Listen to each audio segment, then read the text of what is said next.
မောင်မိုက်ပြီးဖုံမှုများပင့်ကူမြင်များဖြင့်ပြီးနှက်နေသောအိမ်ကြီးထဲသို့ဝင်ရောက်လာခဲ့ကြသည်အေးဆက်ဆက်လေးအေးတစ်ချက်ကသူတို့၄ယောက်ကိုတိုက်ခတ်သွားရာကြောချမ်းသွားကြသည်ပြည်ကြီးကလက်နှိပ်တက်မီဖြင့်ရှေ့ကိုထိုးကြည့်လိုက်ရာကျယ်ဝန်းသောအိတ်ခမ်းမကြီးကိုတွေးလိုက်ရသည်အိတ်ခမ်းမထဲတွင်ဖုန်တက်နေသောပရိဘောဂများဆုပ်ပြဲနေသောကုလားထိုင်များမှန်ကွဲနေသောမှန်တင်ခုံများဖြင့်ပြီးနှက်နေသည်ဒီအိမ်ကြီးကတော့တကယ်ကိုတရေချောက်တဲ့အိမ်ကြီးပဲထင်တယ်ဟုနေထက်က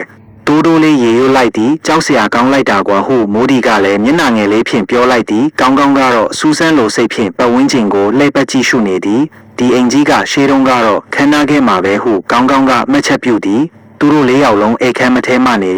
အိမ်ကြီး၏အခြားခန်းများကိုစတင်စူးစမ်းရန်ဆုံးဖြတ်လိုက်ကြသည်ပထမဆုံးဝင်ရောက်ခဲ့သောအခန်းမှာထမင်းစားခန်းဖြစ်သည်ထမင်းစားခန်းထဲတွင်လည်းဖုန်တက်နေသောစားပွဲကြီးတစ်လုံးနှင့်ကုလားထိုင်များရှိနေသည်ထူဆန်းသည်မာစားပွဲပေါ်တွင်ပန်းကန်ခွက်ရောက်အချို့သည်နေရာတကျရှိနေသေးခြင်းပင်ဒီမှာကြည်စမ်းပန်းကန်တွေကအခုမှစားပြီးထားသလိုပဲဟုပြည်ကြီးကအန်ဒါစွာပြောလိုက်သည်ထိုစဉ်ရုတ်တရက်အပေါ်ထက်မှတကြွကြွအတန်နှင့်အတူတစုံတစ်ခုလှုပ်ရှားသွားတန်ကိုကြားလိုက်ရသည်သူတို့၄ယောက်လုံးကြက်တေတေသွားကြသည်ဘာတန်လဲဟုနှစ်ထက်ကကြောက်လန့်တကြားမေးလိုက်သည်အပေါ်ထက်ကလာတာထင်တယ်ဟုကောင်းကောင်းကပြောလိုက်သည်သူတို့၄ယောက်လုံးအပေါ်ထက်သို့တက်ရန်ဆုံးဖြတ်လိုက်ကြသည်လေကားထင်များသည်ဆွေးမြင့်နေပြီးတက်လိုက်တိုင်းတကြို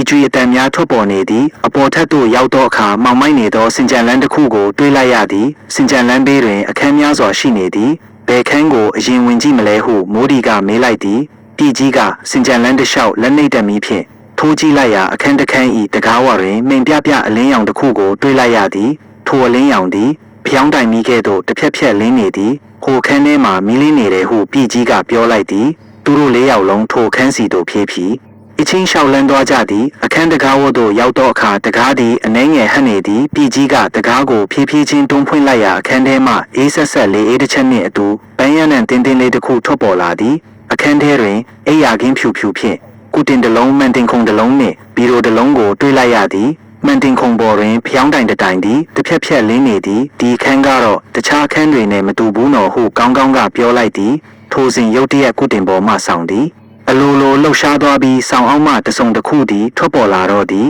သူတို့၄ယောက်လုံးကြောက်လန့်တကြားအော်ဟစ်ကနောက်သို့ဆုတ်ခွာလိုက်ကြသည်